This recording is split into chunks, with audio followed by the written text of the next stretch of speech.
Hello everybody, April Fools, and is this indeed going to be an April Fools? I don't know. I think I'm just going to laugh because I don't know. I think if I don't laugh, I just like go.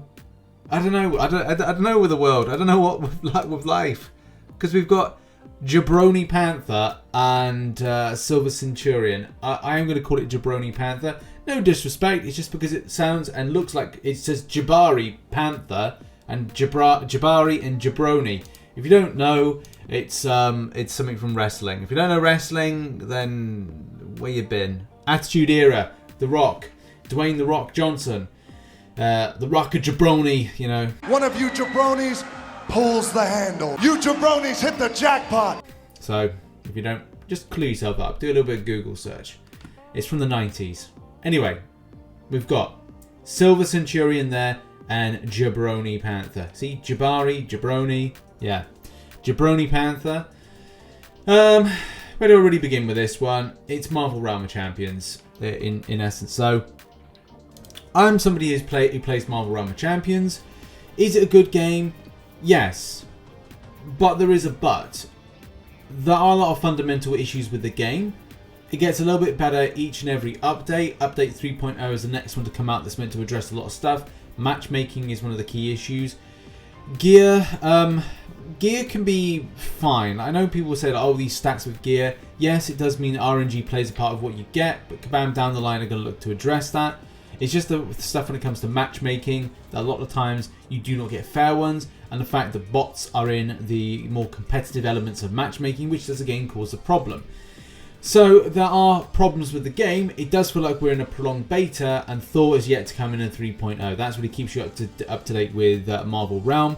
And it's a long sigh there, Richard, because it's all about the characters within it and like the build of them. So Jabari Panther is going to be a case you just really come from some of the gearing aspects to it. I don't think I can.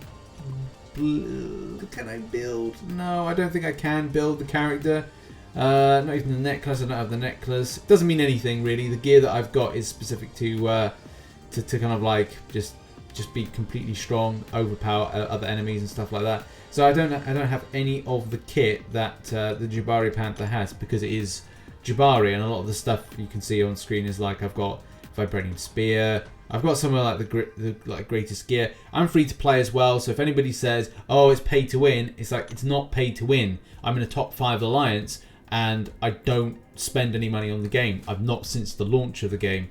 So if anybody kind of wants to push that narrative, that's an incorrect narrative. Some of the people in the top alliances are free to play and indeed get the best rewards as a result. But in any case, moving on. Those are really the kind of the builds of those characters there. I don't think I can build the Iron Man set as well with it. Let's have a look. No. No. Well, is that the head? Do you know? Yeah, right, there we go. There's kind of like sort of to a degree it's there.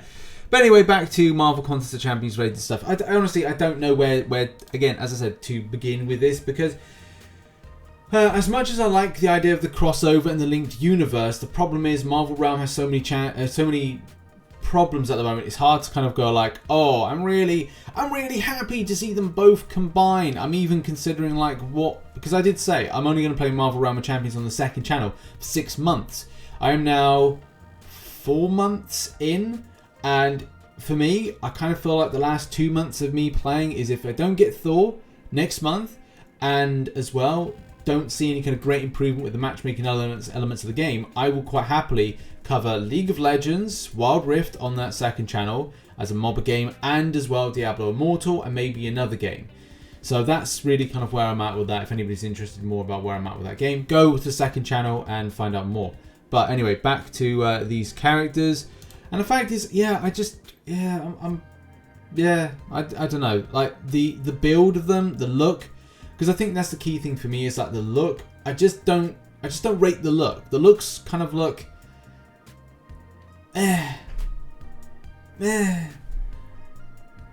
because it's like a boxy version of Silver Centurion, and yeah, scaled down version of, and like people were saying like with, I think it was Frojo had a really good take on this one. Where's that? There's that take. It's here, just basically saying like, Ironheart and Okoye voters are scratching their heads today, and that's true. Yeah, John like sent this like image and highlighted some of the points here about like some of the characters. I mean, look, we know that there's meant to be a combined universe.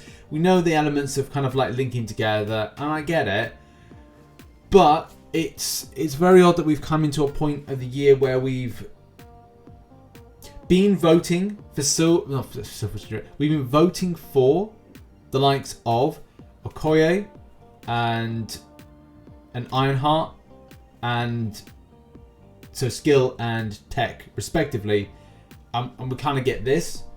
So yeah, I'm just a little bit kind of like by it. There's some great stuff. Look, guys, if you're going to be like, if we were going to be going, oh, this is going to make the April a bit of a bum note, I'm sure that the builds of these characters will be good enough, especially with how weak some of the champions have been this year already. But I would say look out for the events. Like, have positivity about the events. Information of that will drop today, later today. There's going to be information on one part of next month, and then on Friday there's going to be information about the other stuff and the other stuff like events and stuff. I can't go into too much detail because under embargo, but yeah, I'm trying not to feel too downhearted about these two character additions, because I'm just looking at them and just going like, oh, I'm just not sure, because I don't think a lot of people. I think people are going to be going, look, if the abilities are okay, they may go for these characters, but do they warm to them in the same way that a lot of people would warm to the likes of Ironheart or Okoye or any other skill or tech character that could be added into the loop? They just wouldn't have the same kind of love. But in any case, that is what it is. There are some other info. There's some other info that's out there that I can't talk about, which is kind of annoying, but again, it is what it is. There's also something else. If you're watching this video still, there might be an issue when it comes. People are saying about Odin's Armory. People are saying there's an issue with Odin's Armory. There's not an issue with Odin's Armory. They've just decided to move it along. So where in the featured tab, and we'll try and get that up in a second, is that it's not on the left-hand side, which it normally was. It is on the right-hand side. God damn, this game is slow to get into. Jesus, man. That's the way they need to sort this out next month. Pacing speed, it's off. You know, I've got a gig internet speed, and it's true fiber, and it's just so slow. Right, okay, so featured item, Black Ice Market, it's not there. It's right over the right-hand corner of that there. So Odin's Vault is there, by the way. So it's over the far right-hand side. If you're going to yourself, hey, where's it gone? So that just explains that. But in any case, that has been the video. You can check out some other content located above my head, and as well, make sure to check out some other content dropping later on today. Very important. It's going to be something you'll need to know later on. Thanks, everybody. Bye-bye.